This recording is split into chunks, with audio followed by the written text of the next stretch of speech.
Good afternoon, everyone. How are you doing? This is Amanda. I do hope that you're well. Today is the 23rd of August. This video is on a subject that is probably one of the most difficult ones to talk about. And so I just ask us to take a moment to pause and breathe and centre and ground, and to go into your heart and your higher self before we carry on. It's a message that I've been asked to deliver, and it's not easy. In no way does what I'm about to say condone the horrendous violence that was carried out by Nikolas Cruz, who is on trial at the moment for the murder of 17 people, mostly teenagers, at a school in America. A few years ago now, he was one of the students himself.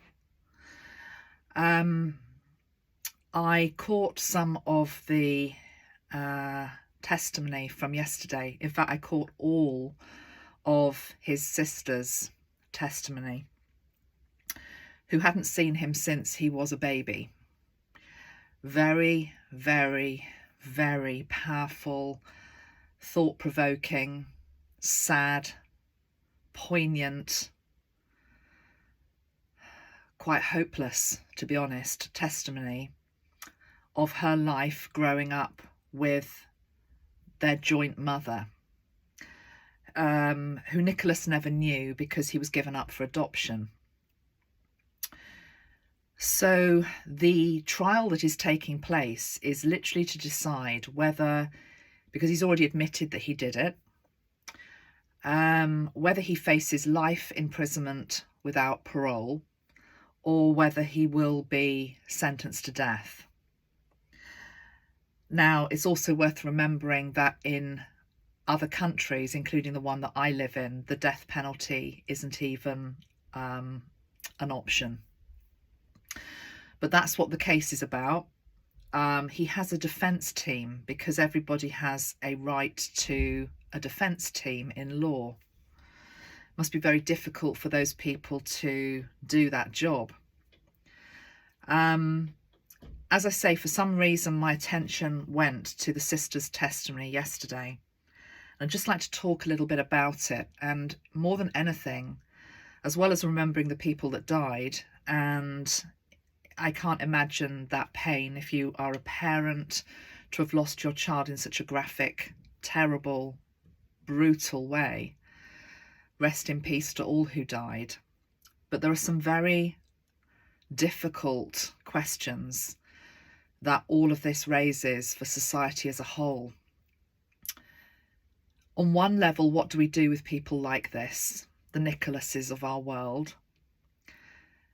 Throw away the key, kill them is the legal answer. And I'm not saying that he shouldn't be locked up for life, by the way. I'm not defending his actions in any way. But I'm just trying to help us look a little bit deeper at this as well. What came out yesterday was that he was born as a result of rape. His mother was a prostitute. She was also a prostitute who was addicted to crack cocaine, alcohol, and nicotine. The whole time that he was in her womb, an unwanted child, the product of rape, she continued to consume drugs and alcohol, and probably not a lot else. There was also testimony yesterday from a friend of the mother's, who was also a prostitute at the time, who talked about their lifestyle. There wouldn't have been many nutritious meals going into the mother's system to provide for the embryo and the growing child in her womb. She was also homeless. So a homeless prostitute, addicted to drugs, alcohol and nicotine, raped by a client, gives birth to a son who is Nikolas, who is put up for adoption, has fetal alcohol spectrum, many behaviours display at a very early age of how damaged he is by what happened to him before he was even born. The sister described, there was just 4 words that particularly really stood out for me in her testimony yesterday. And she said about her brother, and as I say, she'd only seen him twice, one was yesterday, that he was polluted in the womb. Let's just hear those words again, polluted in the womb. Now, there are other people who may very well be polluted in the womb, born to drug addicts, alcohol addicts, all sorts of terrible stories, addictions, who don't go on to murder 17 people later in life. It's not an excuse, but it gives a degree of understanding in terms of circumstances, conditioning, and whether this guy ever really had a chance to, was it ever a level playing field? The interesting thing is that the sister who gave testimony yesterday, if you didn't know her backstory, she comes across as quite slow in her speech. Maybe you might feel she's impaired a little bit in terms of either educational development or there's something else going on there, just very slow. When she's asked difficult questions, she finds it very hard to formulate an answer. And yet, actually, her testimony over nearly an hour riveted me to the spot. I was listening to every single one of her slow words. In a different life, born to somebody else, she may very well have been a beautiful story writer. She has a way with words of bringing you completely into the narrative and the story. And this was the story of her childhood. As I say, Nikolas wasn't part of it, but she had the same mother, the same drug addict mother. But she wasn't given up for adoption. She stayed with the mother. And just such a sad, sobering tale of abuse, of somebody who just never really stood a chance. And I was looking at some of the comments that were coming in underneath the live feeds, and lots of people were saying, you know, well, but she didn't turn out like her brother. And actually she's got 17 felony charges against her and is now in prison up on charges of carjacking, I think, and violence. She's looking at maybe a different type of very long sentence in jail. So she's also damaged. She also became violent. But it just makes you start to understand the background of some of the damaged people in our society who can go on to do the most heinous crimes. It also brings into the equation, without this wanting to all be about guns, that this guy, Nikolas, was damaged before he was even born. He was, at 4, he was already in some form of therapy because people could see that he was aggressive, he wasn't behaving normally, he wasn't able to interact, he wasn't a normal human being. At 4. But yet he goes on to be able to buy a powerful firearm. How he got that, I don't know, but there is that aspect to it as well. The 17 people dead who are never going to come back. There are parents who are completely broken. And there are these 2 broken people in the midst of it, one of which is Nikolas, which did these horrendous deeds. And the thing about it is there will be other children like this in our system, born to parents such as these, that society has actually let down. I don't know what the answer is. I just know that I was asked to think more deeply about a subject that I had just wanted to pass on by. He did it. He's admitted he did it. He will face the consequences of that. Game over. What else is there to say? Why would he even need a defence? He's already said he's done it. Why would he need a defence? Why? We don't want to hear about that. From a soul level,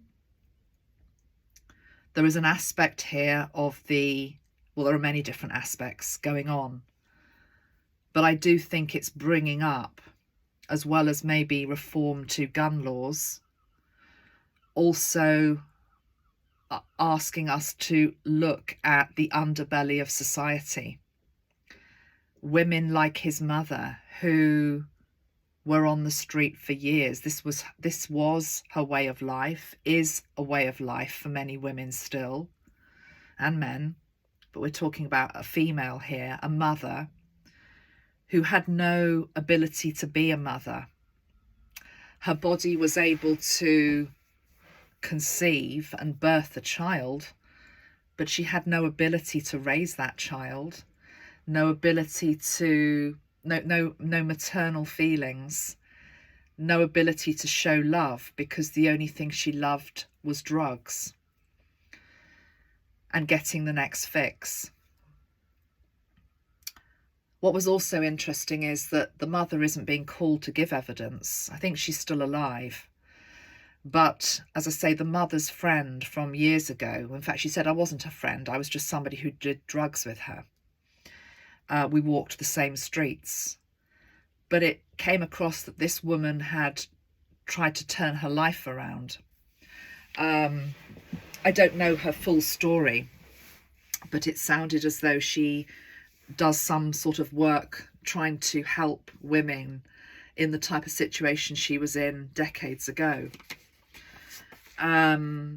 Correctional facility or rehabilitation facility, to try and make something of her life, to try and give something back. I would encourage you, if you feel strong enough, to particularly listen to the sister's testimony, Danielle Woodward. I think there is much to learn from her. But it does beg the question, as I say, what do we do with people such as this, who are not given the right environment, the right conditions, who are not shown any form of role modelling that is positive? As I say, I'm making no excuses for Nikolas Cruz. I believe he was fostered by loving parents, actually. But maybe the damage was already done. As I say, the sister's words, polluted in the womb. I think the foster parents died or had died. They both died before he went on this killing spree. It's terribly sad and horrific all round, but I think as a society, we need to be strong enough to look at this type of stuff. How can we step in sooner to people that can be helped? Maybe Nikolas was always going to be broken, and maybe he couldn't be fixed from the moment he took his first breath. Maybe, I don't know. But certainly the sister, I think with intervention she could have been saved from the crimes that she then went on to do. I don't believe she's killed anybody, but it's, you know, it's violence, and it's not good, is it? She needs to also pay for what she's done. But yeah, her testimony about the love that she got from the cat or the dog says it all. Gonna leave it there. That's today's message. Take care, everybody. Much love. Bye for now. Good morning, everyone. How are you doing? This is Amanda. I do hope that you're well. Today is the 24th of August, and we're going to be talking a little bit today about addictions and bringing it down to a very micro level and your life, because I genuinely believe that we are all addicts. It's just that we are addicted to different things. Yesterday's work featured on a very extreme case in our midst, and it prompted me last night to say that I wanted to make this offer of the 2 paintings from the Christ Consciousness deck, one which shows somebody who could very well be an addict or somebody in deep trauma, is this painting. Unfortunately, it hasn't printed it portrait, so you can only see part of it. But that painting, okay, which depicts somebody in chains, completely immersed in their own sorrow, trauma, as I say, addiction. But the light is coming through. The key is beside them if they wish to pick it up and start the journey towards the second painting, which is the one of enlightenment. Because absolutely, deep trauma, deep challenge, the most difficult times in your life can be the one thing that actually awakens you to yourself, the greater universe, makes you start to question, but it takes great strength to pick up that key. So, yeah, and the offer, as I say, it still stands. I want the 2 paintings to go to a treatment centre or a rehabilitation centre, a recovery centre, counselling centre, somewhere where there's going to be a lot of footfall and people are going to be coming through the doors. I'm seeing it sitting in some sort of waiting room or, I don't know, rest space, and just being able to see the paintings and then just allowing the energy of them to speak to them, to help them on their journey to recovery. And you can email in about that if you're interested in being considered for the gift. This morning, one of you, and it's a very valid question, and thank you very much for the lady that said it, put a comment overnight about this particular image. And you said something which probably many other people were thinking, which is beautiful painting. I'm very glad that I can't resonate with it. Okay. I'm very glad that I'm not, you know, I'm no longer maybe that person, or it doesn't speak to me because it's not me. And to that, I want to say it's all of us. It's all of us. Because let's go back to what I said, which is that we are all addicts. The thing is about addiction, we always go to worst case scenario in terms of what we think an addict is. An addict is maybe the junkie in the street. It's the type of person I was talking about yesterday's video about Nikolas Cruz and his mother. You know, the drug addict, alcoholic, homeless, prostitute mother. That is this person, okay? It's not us. It's an extreme case, but we all have a level of addiction. And I'd like you honestly today, or over the coming moon period, I'm wanting to say, to think about the addictions that you do have in your life. And for those of you that are still thinking, well, I don't know what she's talking about, I'm not addicted to anything, I would like to ask you how many times today you've picked up your phone. When did you first pick up your phone to check social media, as an example? If you look at humanity, we are addicted to our phones. We are addicted to social media. I am talking to you on social media. I understand the irony in what I am saying, but yet balance in all things. It can be a good thing. The phone can be a good thing, but in balance, when we've got it in check, when we are not a slave to it. And it's the first thing we think of when we wake up in the morning to get our fix in terms of what's happened overnight, who said this, you know, what's happened in the news, etc. In that moment, you are absolutely this figure, because the point is you're actually shackled to the phone. You're shackled to what you are giving attention to. And it isn't necessarily the light that's coming in the window or the moment of pause and reflection and meditation that you could have, or the moment of thanks and gratitude for waking up and living another day, etc. It's about the phone. It's just one example. It's so funny because, you know, people of my generation and older, we remember when the phone was actually attached to the wall on a cable, you know, and we were a lot freer then, weren't we? We were a lot freer when the phone was attached to the cable. And the wall, as soon as it was taken off the wall and it was in our hands, we became addicted. Many of us are. So that's one addiction that is very, you know, present and relevant for many people. But, you know, also think about lower energies, things such as, so I've written a few things down here, gossip. You know, we can be addicted to gossip.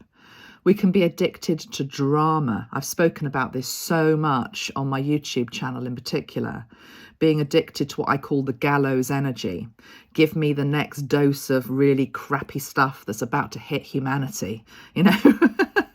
Again, balance. If there is something about to hit, yeah, we sort of need to know about it and prepare.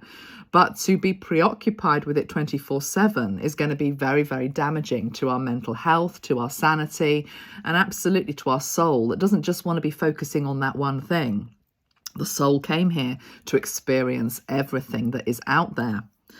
But the main thing that we are addicted to, of course, is our story. It's our story. And this is a big aspect of the Metatron training that I do. It comes, and I always think it's very important to credit somebody else's work if you are talking about an aspect that you've taken from somebody else's work, albeit with permission. And by that, I mean divine permission.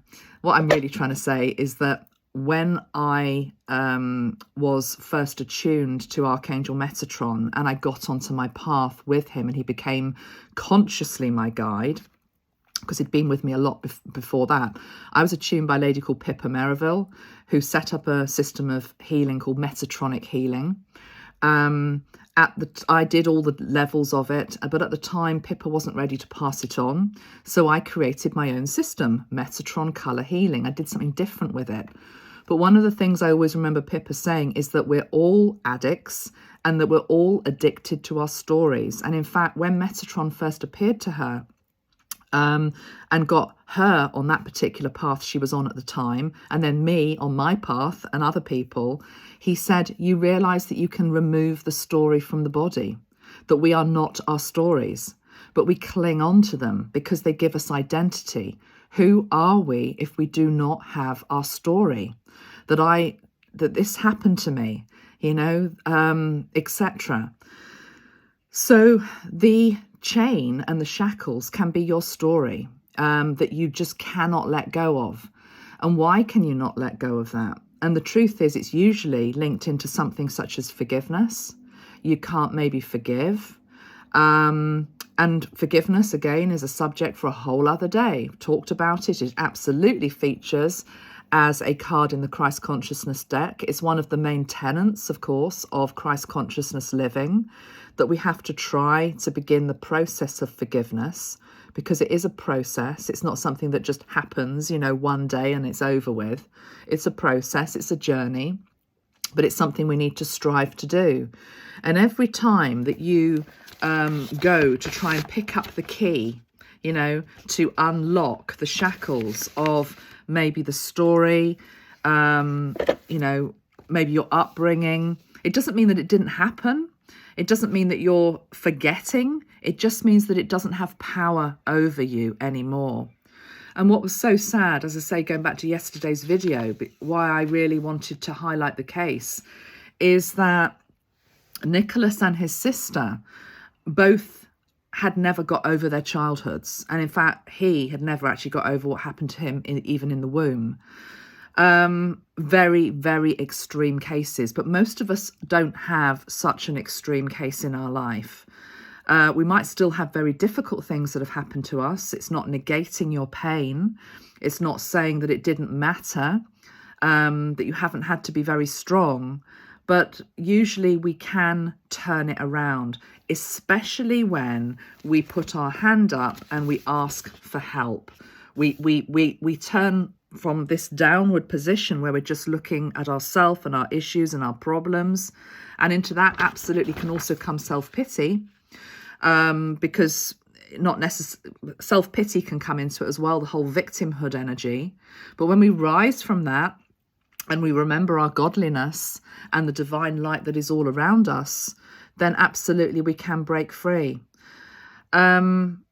So yeah, think about the type of addictions you have going. It might very well be your story. This is what happened to me, and I'm never going to recover from that, and I'm never going to move on from that. Roll forward. If you're thinking that right now, roll forward 30 years. I don't know how old you are. Maybe you've got 40 years left. Maybe you've got 50 years left. Roll forward quite a few decades and just try to imagine yourself 20, 30, 40 years older, still hanging on to how you feel today. Do you really wish that for your future self? That he or she has not been able to move past, however big the trauma, however big the loss, however big the pain is right now, that you haven't been able to evolve. As I say, it doesn't mean it didn't happen. It doesn't mean it didn't hurt. It just means that we grow and we evolve from it, because we remember that we are eternal souls. Eternal souls. That whatever happens to us in any one lifetime is one small, little, tiny fraction of the greater experience of who we really are. So yeah, addictions. It could be your story. It could be social media. It could be drama. It could be gossip. It could be the short-term fix. Give it to me now. You know what I was talking about in my last YouTube video. Give it to me now in sound bites. I can't do any more than 2 minutes at a time. Okay, right, so you're addicted to the sound bite, are you? Let's, again, try and grow and evolve past that. Is that always how you want to be? Is that how you want your children to be? It could be something such as gambling. I mean, again, this is a very common one as well. Addiction to pornography would be another one. I mean, there are so many that are out there at the moment. But you will have something. You will absolutely have something.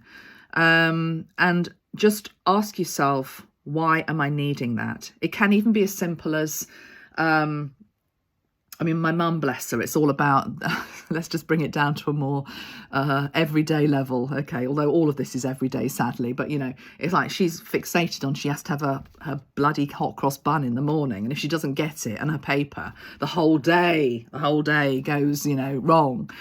But think about, why do you really need that bun? Why do you really need that piece of cake? Why do you really need that glass of alcohol at the end of the day? And then think into, okay, what happens if I don't have it? And then you're into the vulnerability. Then you're into, oh my God, okay, that was masking this. That was masking just what I'm feeling right now. And I feel alone. I feel empty. The God-shaped hole is what I often call it. It's why the solar plexus spray, the golden citrine in our range, is all about filling that God-shaped hole, because gold is the colour of wisdom and enlightenment. So rather than filling ourselves with something maybe very harmful to us in the shape of, for example, hard drugs, or something else, it looks really harmless. It's a little piece of cake. It's a little bun every day. Actually analyse what's in that. It's white sugar and flour, and that's the only thing you're really consuming. That's as much of a drug. In fact, sugar is one of the biggest drugs on the planet, okay? We're all addicted to something. Have a think about what yours is, and then think about how far you go to feed that. Again, one of the moments from the sister's testimony, Nikolas Cruz's sister's testimony, was she was talking about, as a child, the mother, the drug addict, the alcoholic, whatever, and she came into the house one day and the grandmother was there. And she made the grandmother strip naked to prove that she didn't have any money on her, because she wanted the money, which was rent money, for drugs. And the grandmother had the foresight to not take off her shoes, because the money was in the shoes. So there she is, an old woman, completely naked, abused, obviously, being forced to do that by the addict who has to have the money. So it also goes into the energy of an enabler. Are you going to be the enabler that gives the person the money, you know, or are you going to be the one that is the tough love energy that says, no, I'm keeping that because actually we need the roof over our head and I've got a child to support here. And if you can't support her, I will. Huge, huge subject. So again, the whole point of this video really is don't look at a picture like this and think, oh yeah, you know, thank God I'm not like that. Because in many ways, we are all like that. It's just, what are you chained to? What are you chained to? And then have a think about that, reflect on that, and realize that if you break free from it, it can help you along your enlightenment path by teaching you, instructing you as to why you need that in the first place. Take care, my friends. Lots of love. See you all soon. Bye-bye for now.